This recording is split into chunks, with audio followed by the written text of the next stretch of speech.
ગત મહિનામાં આદિવાસી સંગઠન દ્વારા જીવાભાઈ પાંડુભાઈ ગાવિતની આગેવાની હેઠળ મહારાષ્ટ્રના બોરગામ ખાતે રસ્તા રોકો આંદોલન યોજાયું હતું. આ આંદોલન વિવિધ આદિવાસી હકો અને પ્રશ્નોને લઈને કરવામાં આવ્યું હતું. આંદોલનો દરમિયાન મોટી સંખ્યામાં આદિવાસી સમાજના લોકો હાજર રહ્યા હતા અને પોતાની લાગણીઓ સરકાર સમક્ષ રજૂ કરી હતી. સરકારશ્રી દ્વારા યોગ્ય કાર્યવાહી કરવાની ખાતરી આપતા આંદોલનને તાત્કાલિક અસરથી મુલતવી કરવામાં આવ્યું હતું. આજ રોજ તારીખ 23/2/2026 રોજ મહારાષ્ટ્રના ઉંબરપાડા સુગાના ખાતે જીવાભાઈ ગાવિતે પોતાના હસ્તે આદિવાસી સમર્થકો અને લાભાર્થીઓને એનાયત પત્રો વિતરણ કર્યા હતા.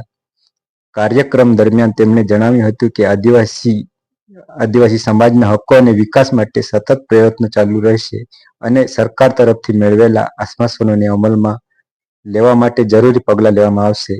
આ પ્રસંગે મોટી સંખ્યામાં સ્થાનિક આગેવાનો, કાર્યકરો તેમજ ગ્રામજનો ઉપસ્થિત રહ્યા હતા. કાર્યક્રમ શાંતિપૂર્ણ માહોલમાં પૂર્ણ થયો હતો.